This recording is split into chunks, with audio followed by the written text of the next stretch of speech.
So you've heard of a custom GPT in OpenAI's ChatGPT, right?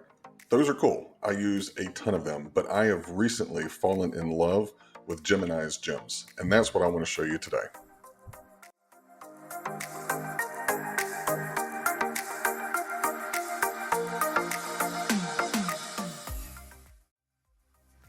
So first, let's talk about what Gemini is. Think of it as Google's version of ChatGPT. Now, everyone should be familiar with ChatGPT. It's been out there and it's always in the news. Gemini, I guess in my opinion, not a lot of people are as aware of it name recognition wise, and that's what I want to change in this video because it's pretty cool. So what makes it different than ChatGPT, and again, these are just my opinion, but Gemini integrates with Google's image search, which gives you unreal image capabilities. It also allows you to do some free AI generation, which ChatGPT does as well through Dolly, but it's usually only for paid subscribers, but it does offer finer control for editing. So if you are a perfectionist in image generation, you probably want to use ChatGPT over Gemini. But for me, what I'm doing, I find Gemini to be just perfectly fine for my needs. Also, ChatGPT is limited if you're not on the pay plan. It's limited in the access to live data. And that's incredibly important whenever you're leveraging this to save you time and increase the value of your role. Gemini has access to live data from the web because it is owned by Google. It enhances the response and relevance, and it gives also some direct exports into Google Workspace tools, which in my opinion is just a game changer. Conversation sharing is a little bit easier. You can share the chat and it'll actually have the images and everything in there, where for GPTs, if you try to share it and it's got an image that it created, there's a limitation there. So it's a little bit more restrictive, in my opinion, than Gemini is in the real world. Finally, if you're a YouTube guru, I wouldn't say guru, I'm a huge consumer of YouTube. I listen to it in the gym. That's how I learn things. But since Google owns YouTube, Gemini has access to the platform and it can do some really cool stuff. And we'll actually build a gem in just a little bit based off of YouTube. Now, if you've ever tried to put YouTube link into ChatGPT, it's kind of hit or miss for me. Sometimes it has access, sometimes it doesn't. So whenever I have anything to do with YouTube, I always go to Gemini. Now, my favorite aspect about Gemini is its integration with G Suite. I'm a Google guy, both at work and in my personal life.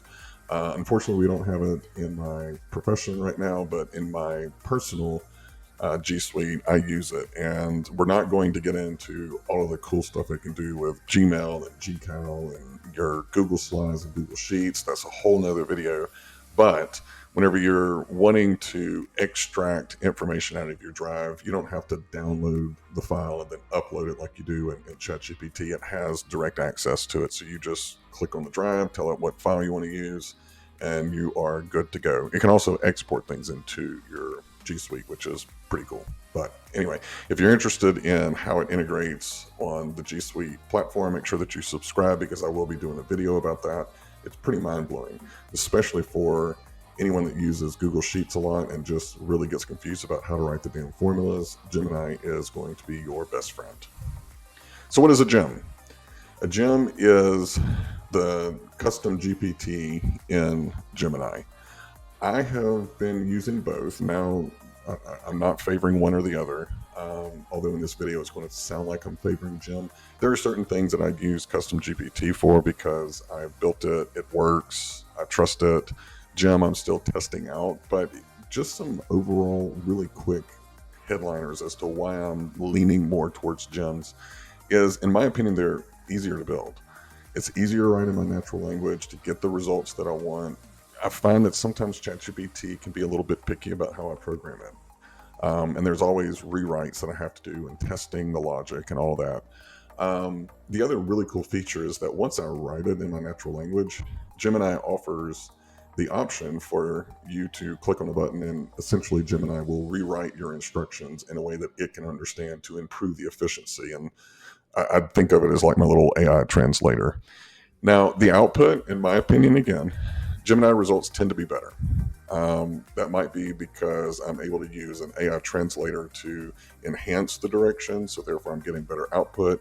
I don't know what it is. I'm not a programmer. I can just tell you that a lot of times I spend less time trying to massage the output in Gemini versus what I do in ChatGPT.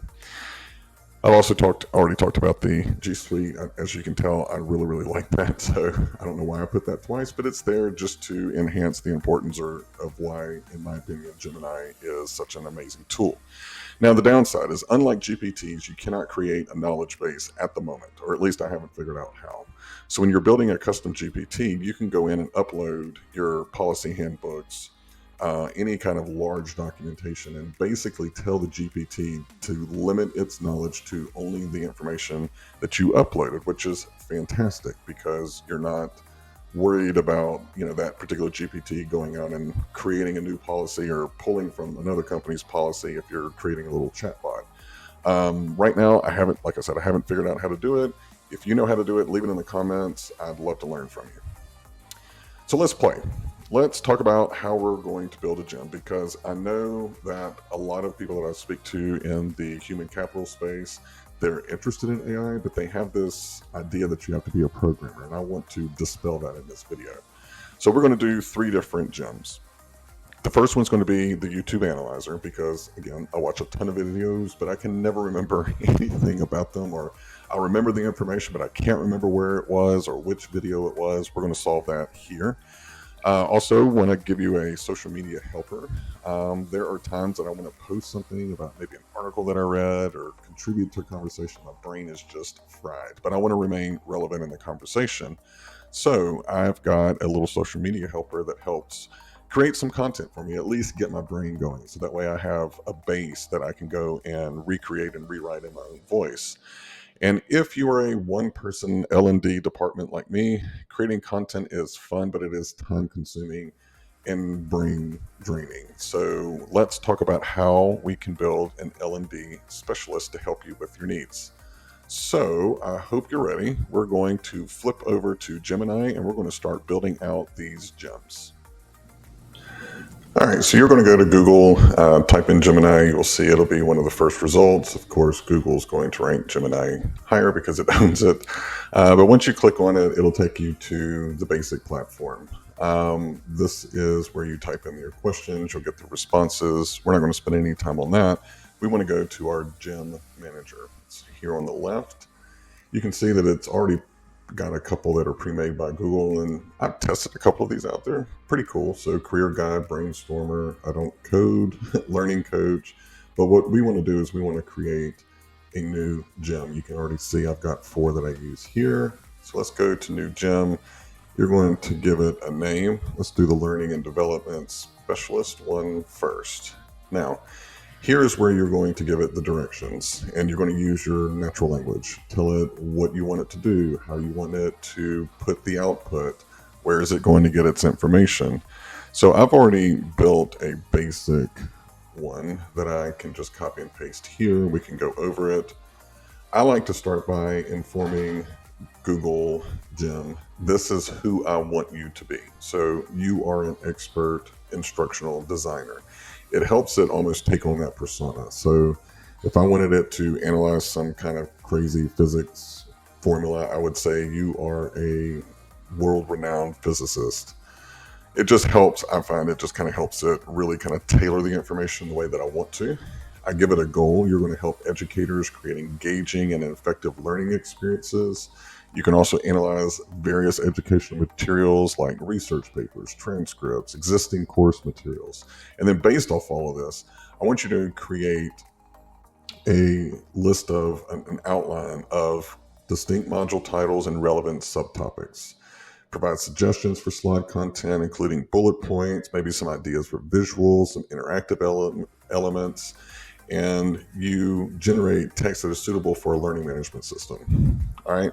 Now, this is okay, but I want to see how Gemini is going to analyze this and rewrite it. So it's basically going to serve as my AI translator. So let's click it and see what the results are.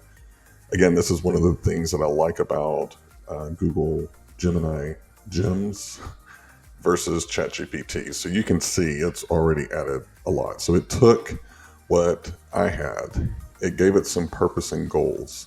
So collaborate with educators to design engaging content, analyze educational materials, develop the course, generate some creative ideas, behaviors and rules. It's telling it how it's going to interact with the user. So greet it, ask the user about their target audience, inquire about some existing materials that they have, and then it actually gets into the process. All right. So, and it also gives some overall tone. Now, this is where you can go in and you can edit it. So it says use clear, concise, and professional language. I could go in there and say be humorous, and it will give me the output using a humorous tone. Also, be enthusiastic and passionate about instructional design. So I like this. I think it's good. Let's test it. All right. So I'm just going to go in and type in hello. And then it gives me a greeting. So to get started, here's some things I'd like to learn about your project. Who's your target audience, your learning objectives, desired outcomes, and do you have any existing materials like research papers, transcripts that I can use? So I'm going to say I need to create some AI training for non-tech professionals. And let's see what it says. All right, fantastic goal. It's always the motivator. Who are these non-technical professionals? See, it's really wanting to drive into who is the target audience and what are the learning objectives that you have in mind. Desired outcomes for this training, and do I have any materials, and what's the ideal format? So I want to create an online workshop to be delivered through my... Isn't it funny? You can never type right whenever you're being watched. So delivered through my LMS. Let's see what it comes up with. All right, so here is, oh, it's still asking me for information. All right, so this is really thorough. So specific topics. So chatbots, large data sets, LLMs, technical details should be at the beginner level. Let's see what else it's asking me. I'm going to say be creative on the interactive activities. Learning outcome is that the participant has a basic understanding of AI and how it works. Let's see if it asks me any other clarifying questions.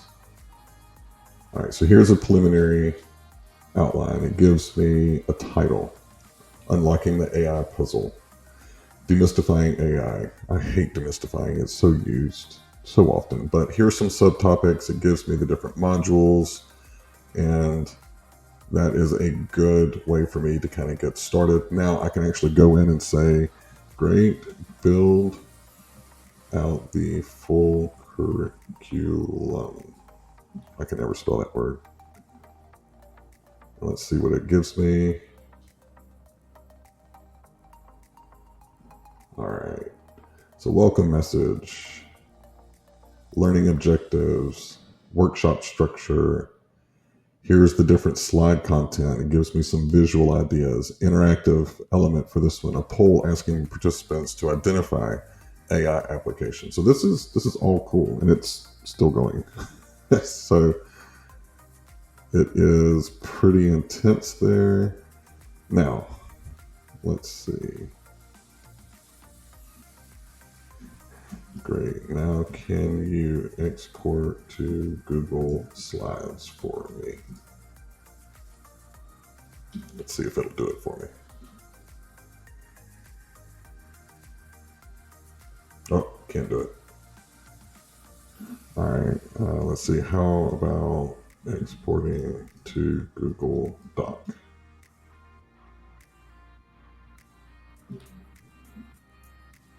All right. It's not going to do it. All right. Cool.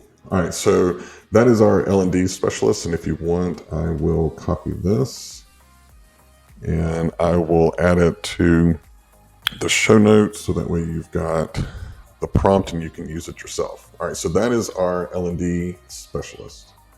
Now, I want to do a social media helper, and I'm going to just follow the same directions. I've already got a prompt that's pretty well built, so we're going to call this one social media champion.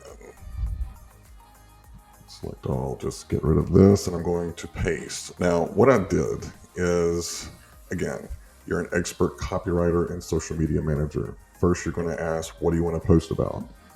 Then ask, what is your tone? And for me, there's probably like 5 or 6 different formats that I find that my audiences respond best to. And so what I've done is I have said, hey, I want you to ask the user which option they want to use, and I give it the example of the options. All right, so there's several down here, and that's the only length issue here, but this is my prompt. I haven't gotten AI to rewrite it, so let's see what it does whenever I ask it to rewrite itself. Okay, let's see if it changed anything. Not really. Okay, all right, so now let's test it.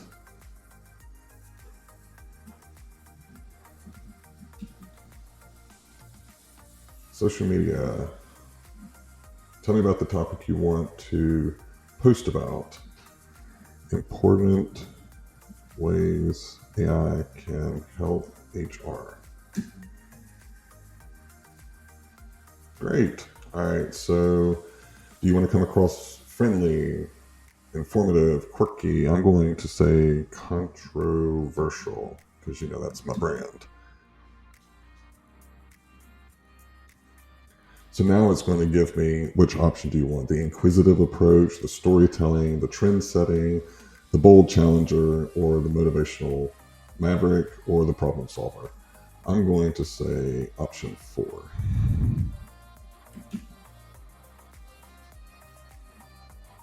AI and HR is not about efficiency. It's not just about efficiency and cost cutting. So it gives me some facts, which I love.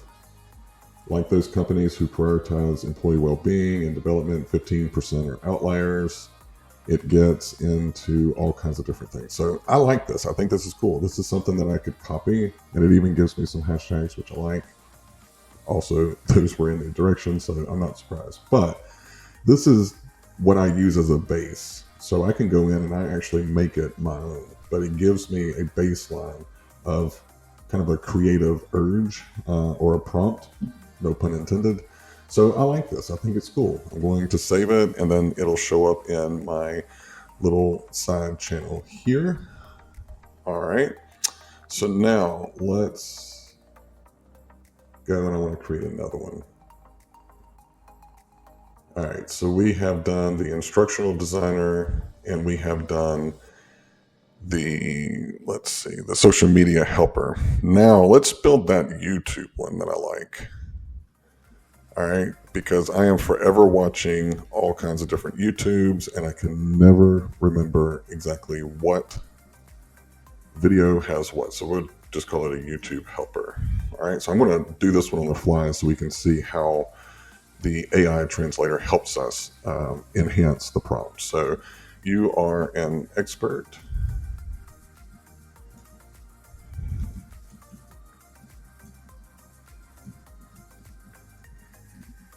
YouTube link to analyze.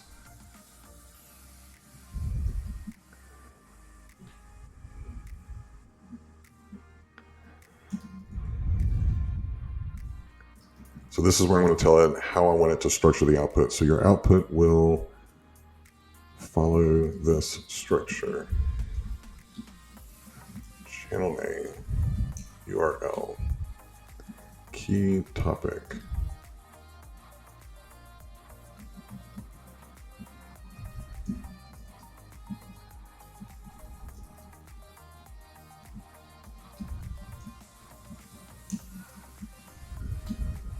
I just like to use the brackets because it helps me be able to go in and quickly edit. If it's just all text, sometimes my brain just can't separate it all. It just makes it easier if I need to go in and edit and fix something. I know that it's either going to be in or outside of the brackets. So outline of key points.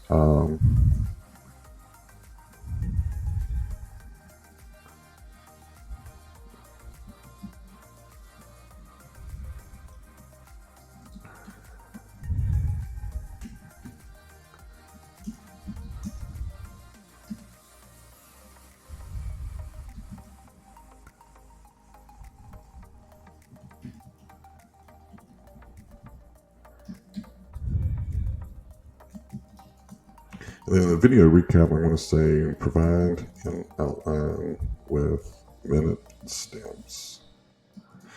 I like this because sometimes if I need to go back and revert back to it, it gives me that minute stamp so that way I can go directly to minute 303 and I don't have to listen to the whole video again if it's an hour-long video. All right, so, pretty basic, right? Let's see how Gemini rewrites it.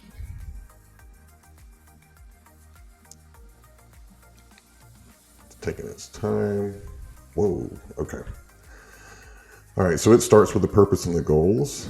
It gives the behaviors, tells it how to analyze, next steps about creativity, and then, of course, the overall tone. You can start to see this is how it likes its information. So as you deal more with Gem, you can start to learn the structure that's going to be the easiest if you want to get to where you don't have to use the AI rewriter. But I think anyone who doesn't use it is why would you not do that? So, all right, now let's test it. I want to say hello. Always try to be nice to AI because whenever it takes over the world, I want it to remember that I always spoke to it with a hello and I always thanked it for the information. All right, so it says, hey, I'm a YouTube helper. What do you want me to do? All right, I'm going to type in the video. Here's an overview of the video. So it has the title, the link, the channel name. Think Media is a fantastic channel if you are looking at side gigs or how to use YouTube to further your business. It's fantastic. So here's the video description. It gives an overview. Here's some of the actual next steps. Here are the timestamps. And here, I hope this helps. So this video is about 8 minutes long, but I've got a pretty large understanding of the summary and some of the key points. Now, 8 minutes long, you could probably rewatch the video and be okay, but the ones that I use this for are the ones that are 45 minutes, an hour and a half. And then what I do is I actually take this, copy it, and then I post it in Notion, which is my note-taking tool. And I've got some different little qualifiers. So whenever I'm trying to remember, all right, what was that YouTube video that I watched on such topic? I've got it organized in a nice little way, but this is the first part. All right, so that is Gem in summary. Pretty easy, huh? A lot of times whenever I'm talking to HR professionals, they are freaked out about AI. They think that they have to be a developer or something, but you saw it's incredibly easy. So my challenge to you is to get in there and start playing around with Gemini Gems. You're not going to break anything. In fact, you'll probably be like me and start thinking, okay, well, if I can use a gem to do this boring task that I have to do, what other boring task can I get it to help me with? So if you like this video, which I hope you did, make sure that you hit like and subscribe. And if you want to find more prompts, more ways that you can leverage AI in your HR practice, make sure that you go down to the show notes. There is an email sign up. Anytime that I come up with a cool prompt or someone shares one with me, you will be the first to know. So remember, subscribe, like, and share this with somebody else in HR that you think could benefit from using Gemini Gem in their daily practice. I am Trent Cotton, your human capitalist, and I will see you next time.